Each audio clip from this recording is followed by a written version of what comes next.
gudoomiyaha iskaashatada basaska u baxa degmooyinka Maxamuud Haybe iyo Maxamed Moogay magaalada Hargeysa Xasan Xuseen Maxamuud ayaa waxa uu baaq u diray xukuumadda Soomaaliland iyagoo cabasho xoogan ka muujiyay wadaxumo soo food saartay basaska xilli roobab xoogan ay ka curteen magaalada Hargeysa waxaana ay sheegeen in culays hore ay ka haysatay kala bedelka wadooyinka halbowlaha ee caasimadda haddana aanay jirin bariisho ay kaga tallaabaan biyaha maraya dooxyada taasoo ay tilmaameen inay ku qaadato masaafo dheer inay u soo maraan meel aan sida uga fogeyn goobta ay basaskaasi ka baxaan waxaanu isagoo xusaya in basasku ay yihiin gaadiid u adeega dadka danyarta ah oo u diray baaqaasi xukuumadda waxaana hadaladiisii ka mid ahaa mudane madaxweyne Soomaalidu waxay tiraahdaa madax meel ka sarreysa oo la salaaxaa ma jirto waxaan u malaynayaa qof kasta oo mas'uulihi dhaartu ku dhaartay waxay ahayd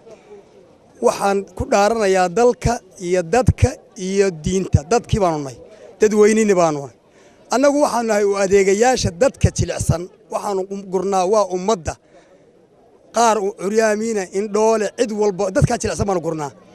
waxa dhacday wadadaanu mari jiray waa tan toos baanu mari jiray wadada magaalada bartankeeda saldhigaanu ka laaban jiray halka imikaanu taaganna waa muxuu ahaa suuqa waaheen afkiisa weeye ama dahabshiil wayna jeediyeen waxa la yiri wadadaas bari bay u soconaysaa bari wax allaaliyo wax ka xiga ma jiro biriish ma jiro wax kale ma jiraan dooxaanu ka dhici jiray dooxii wuxuu noqday inuu soo rogmado meel allaale iyo meel loo dhaqaaqa ma jirto gaariga halka ka dhaqaaqay rakaabka qaadaa wadada jeel ku hormaraya baar Hargeysa kaga soo dhacaya waxa wallahi 3 saacadood lixdii gaarigii barta ka dhaqaaqay 9kii habeenimo qudhac dheer buu maray mudane madaxweyne kuma soo gaari karo laakiin waxaanu doonaynaa in codkayga ku soo gaarsiino ummadda wadanka ku nool haday tahay golayaasha deegaanka waan ka quusanay haday tahay baarlamaanka iyo guurtida iyo xukuumadda dhammaan ummadda waxaan u sheegaynaa inay hayso abaar wada la'aaneed marka hore maxaa la oran jiray abaar bayna haysa abaar wada la'aaneed bana anagu roobkan ka naxaynay marka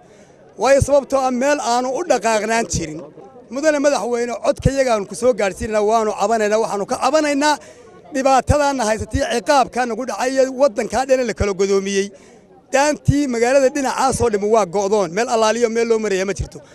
xagee lagu arkay gaariga halka taagan intuu jeelka ka soo wareego baar Hargeysa kaga soo dhaco wadada ilaa halka dib soo qabsada hadana ee 3 saacadood ku jireeya ee tii umushahayd ee ilmihii ka timid suuqa ka adeeganaysay iyo indhoolkii iyo curyaankii iyo kii muxuu ahaa xanuunsanayay intii baan la gurguranay 3 saacadood wadada kula sii jirino mudane madaxweyne anagu cid kale maanta u caban mayno ilaahay subxaanahu wa ta'ala ilaahay baan kugu dhaarinay